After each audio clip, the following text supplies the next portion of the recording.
Le thème d'aujourd'hui consistait à présenter les modifications des lois du jeu 2024-2025 et le deuxième thème consistait à revenir sur la mer.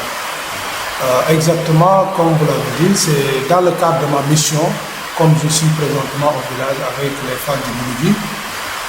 Le village de Mongolok m'a invité à présenter au moins deux thèmes sur lesquels il fallait partager avec leur ASC, d'où ma présence aujourd'hui.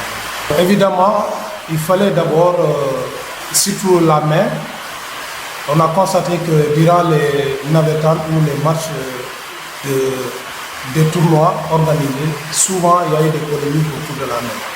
D'où l'importance de revenir sur la faute de mer et de clarifier certains points d'ombre sur les supporters. Maintenant, pour les modifications aussi, il y a eu quelques modifications concernant la loi 4 et la loi 3 qui s'adressent directement aux joueurs où il fallait y revenir aussi. J'ai l'habitude de dire que souvent l'arbitre est au début et à la fin de tout sorte de critiques. Quand on perd, on dit que c'est la faute de l'arbitre. Quand on gagne, on dit bravo à l'arbitre. Mais tout ça, c'est parce qu'il n'y a pas eu des rencontres d'explication ou de partage des lois du jeu. Et cette initiative permet d'amoindrir ou bien de pratiquement faire comprendre aux gens que l'arbitrage est un peu à un niveau supérieur par rapport aux équipes de navétane. Donc la sensibilisation est très importante, d'où notre rôle d'aller vers ces derniers et de les sensibiliser en présentant ces thèmes que vous avez vus aujourd'hui. Je serais honoré si la zone, le secteur ou bien la commune et des dames qui participent à l'arbitrage. Comme vous l'avez dit, ça on n'en a pratiquement pas, on n'en a pas. Donc ça, c'est une doléance que je pose à travers ce panel ou ces médias que vous allez lancer à l'égard de nos jeunes filles, de nos jeunes sœurs, pour qu'ils viennent s'intéresser à l'arbitrage. Elles ont la chance parce que déjà, à partir du grade de district, tu as la chance d'être international. Comme ils ne sont pas nombreuses, les portes sont grandement ouvertes et nous les attendons vraiment avec plaisir. Ce que je voudrais dire à propos des responsables d'ASC, en priorité l'entraîneur et le capitaine. Le capitaine est responsable de son équipe, de ses coéquipiers. Il n'est pas responsable de l'arbitre. Il est l'intermédiaire entre son équipe et l'arbitre. Donc il n'a pas d'autre pouvoir à s'exercer autour de l'arbitre. Donc qu'il veuille se renseigner. S'ils ne connaissent pas, ils n'ont qu'à aller vers les arbitres et les arbitres sont toujours ouverts. L'entraîneur, apprenez les joueurs à jouer au football.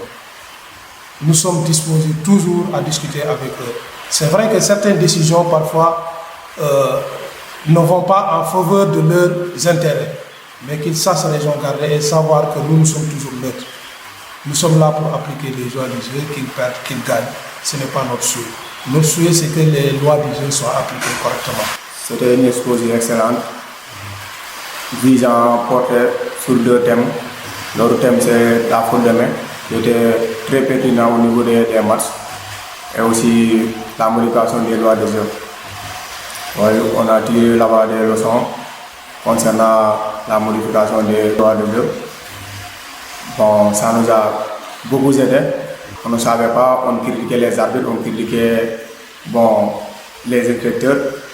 On nous a donné les arbitres qui ne sont pas compétents de participer là, mais aujourd'hui, il nous a tous réveillés et conscientisés d'une part. Pour ne pas dire que beaucoup de choses, beaucoup de modifications, on n'était pas au courant. Mais après cet exposé-là, on a su que vraiment les arbitres sont des personnes comme nous, pour faire des erreurs comme nous, étant joueurs ou bien étant supporters et d'autres. Cet exposé pour nous apporter jusqu'à l'avenir, jusqu'à l'heure de la même. Oui, parce qu'il nous a été même pratiqué.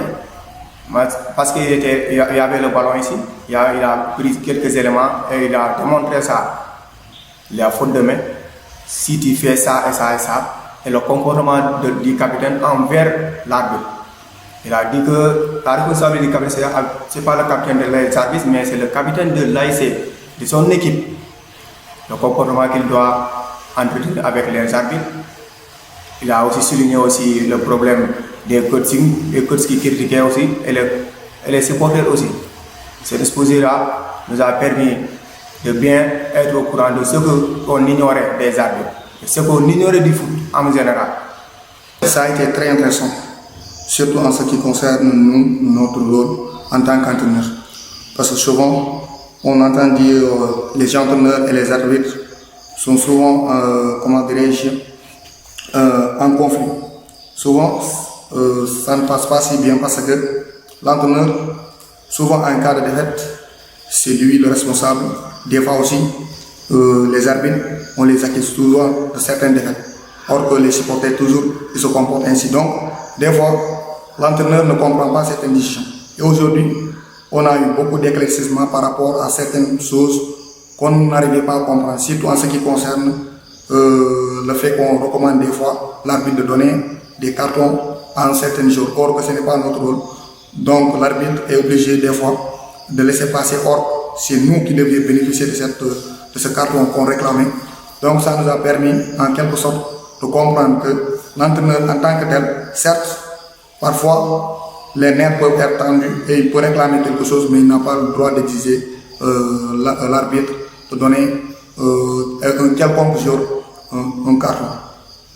En tant qu'entraîneur, on a souvent tendance à mettre tout sous le dos des arbitres. Donc, avec cette formation qu'on a bénéficiée, on peut avoir un autre changement de comportement à l'avenir. Parce que on est appelé peut-être dans l'avenir à coacher d'autres équipes. Donc, ce qu'on a eu aujourd'hui, c'est quelque chose de bénéfique pour l'avenir. Et Inch'Allah, ça nous permettra d'avoir un autre comportement. Si, c'est très intéressant parce que la communication, c'est tout. En fait, je crois que la manque de communication, c'est ce qui apporte toujours ces genres de problèmes.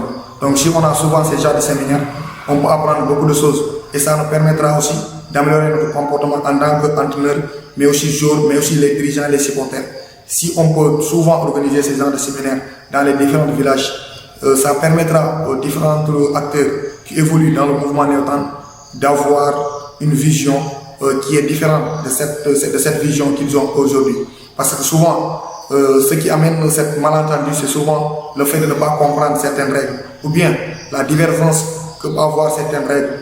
Souvent, les gens peuvent siffler des fautes de main par rapport à une situation que les autres ne comprennent pas. Or, quand on bénéficie de ce genre de séminaire, ça nous permet de comprendre, d'accord, donc on ne siffle pas certaines fautes de main par rapport à ça, mais par rapport à la situation, mais surtout par rapport à la perception de l'arbitre.